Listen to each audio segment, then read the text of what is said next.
वर्षों से बंद है। हमारे पास जो भी पुजारी हैं, अर्चक हैं, वो पर्याप्त मात्रा में है। उसमें किसी 5 को हम ड्यूटी पर लगा देंगे, सुबह शाम रात तक उसका पूजन भजन जो भी विधि सम्मत तरीका है उससे होगा। मैंने देखा अपनी आँखों से, वो जो दीवार है, दीवारों पर मूर्तियाँ अंकित हैं। निश्चित रूप से इस आरंभ का परिणाम ये होगा कि पूरा का पूरा परिसर हमको मिल जाएगा। एक अबोध बालक भी, अनजान व्यक्ति भी केवल उसको देखे भीतर से तो उसको पता चलेगा पूरा पूरा मंदिर है। बहुत वर्षों से बंद है, तो पहले हम लोग उसको देखेंगे, उसकी साफ सफाई कराएंगे, उसका जो भी झाड़ू पोंछा लगाना होगा वो करेंगे। इसके बाद उसमें जो भी पूर्व पहले से स्थापित मूर्तियाँ होंगी, हालांकि मैंने देखा है उसके दीवारों पर बने हुए हैं चित्र, उसमें सभी देवताओं के विग्रह बने हुए हैं और उसकी पूजा भी होती थी। और ठीक उसके सामने 1 महीने तक रामचरितमानस का उपदेश होता था, वाचन में प्रवचन होता था, निरंतर होता था कार्तिक महीने में। बीच बीच में और भी वहाँ पर कार्यक्रम होते रहे। तो मुझे ये पूरा विश्वास है कि वो सही सुरक्षित हालत में होगा और वहाँ पर हम पूजा पाठ मंदिर की ओर से पूर्ण रूप से व्यवस्थित तरीके से उसको करा सकेंगे। किस तरीके से रूपरेखा तैयार करेंगे, क्योंकि आप लोग के ही हाथ में है कि पूजा? नहीं, वैसा हमको हमारे परिसर में ही है, वो कहीं बाहर जाना नहीं है। अब परिसर में होने का लाभ ये है कि हमारे पास जो भी पुजारी हैं, अर्चक हैं, वो पर्याप्त मात्रा में है। उसमें किसी 5 को हम ड्यूटी पर लगा देंगे, सुबह शाम रात तक उसका पूजन भजन जो भी विधि सम्मत तरीका है उससे होगा। तो पहले एक बार उसको देख लेने की ज़रूरत है, उसको समझ लेने की ज़रूरत है। फिर आपस में भी जो हम लोग अधिकारी हैं, कमिश्नर साहब हैं, डीएम साहब हैं, या अभी एक नए कार्यपालक आ गए हैं, कल हम लोग मिलकर बात करेंगे और उसका निरीक्षण करके एक निर्णय लेंगे।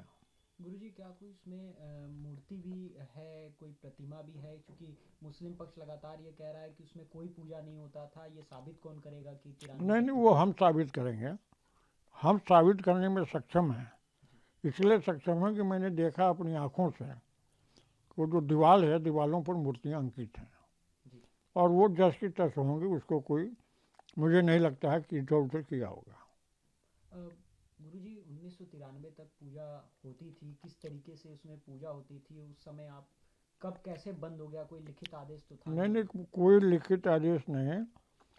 और कभी शासन के डंडे में बड़ा बल होता है, कर दिया। बेचारे ब्यास जी क्या करते, 25 के पुलिस वाला आए, उनको हटा बढ़ा के किनारे कर दिया, बंद कर दिए होंगे, ताला लगा दिए होंगे।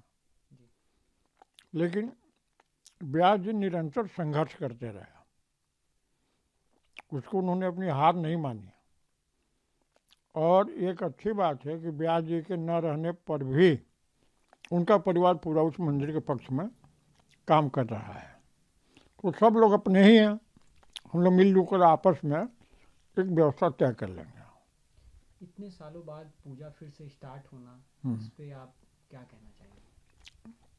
ऐसा ये तो हमारे लिए खुशी की बात है। अत्यंत प्रसन्न चित्त से कह रहा हूँ कि जैसे होता है आपकी कोई बैग दिल्ली में खो गया हो, रास्ते में खो गया हो, ट्रेन में खो गया हो, प्लेन में खो गया हो, और 5 साल बाद आपको मिल जाए तो कितनी खुशी होगी। तो हमारी तो खोई हुई संपत्ति है जो वापस मिल रही है, ये मुझे प्रसन्नता है। और दूसरी प्रसन्नता एक महत्वपूर्ण है, मैं माननीय न्यायालय को धन्यवाद करना चाहता हूँ कि वर्षों की अटकी हुई लटकी हुई इस समस्या का एक छोटा सा किरण देने का, एक सुराग देने का काम किया। और मुझे लग रहा है कि ये आरंभ है। निश्चित रूप से इस आरंभ का परिणाम ये होगा कि पूरा का पूरा परिसर हमको मिल जाएगा, ये विश्वास है। एएसआई की रिपोर्ट भी सबमिट हो गई है। एएसआई की रिपोर्ट में सब कुछ साफ साफ लिखा है कि वो मंदिर के ही अवशेष से मस्जिद का निर्माण किया गया था। मुस्लिम पक्ष या मुस्लिम समुदाय अभी भी वहाँ पे नमाज पढ़ रहा है। इसको रोक लगाने के लिए आप लोगों की तरफ से कुछ? यह न्यायालय का विषय है। न्यायालय में जो हमारे वकील हैं वो जो बात दायर करेंगे उसके आधार पर आगे की प्रक्रिया चलेगी।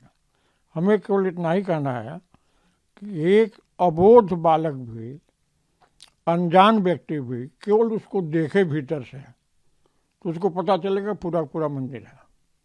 क्योंकि जो भी अवशेष हैं, जो दीवार पूर्वी लटक रही है, उस पर जो मेहराब बना हुआ है, उसमें जो चित्र बने हुए हैं, वो देखकर ऐसा ही हम निश्चिंत हैं कि ये मंदिर था, इसको बिगाड़ा गया है। मंदिर का स्वरूप अभी यथावत है आधे हिस्से में, तो उसमें कोई संदेह। नमस्कार, मैं हूं मानक गुप्ता। अगर आपको हमारा ये वीडियो पसंद आया हो तो इसे लाइक और शेयर जरूर करें, और हाँ, हमें सब्सक्राइब और फॉलो करना ना भूलें ताकि आप देश और दुनिया की कोई खबर मिस ना करें। तो जुड़े रहिए हमारे साथ और देखते रहिए न्यूज़ 24।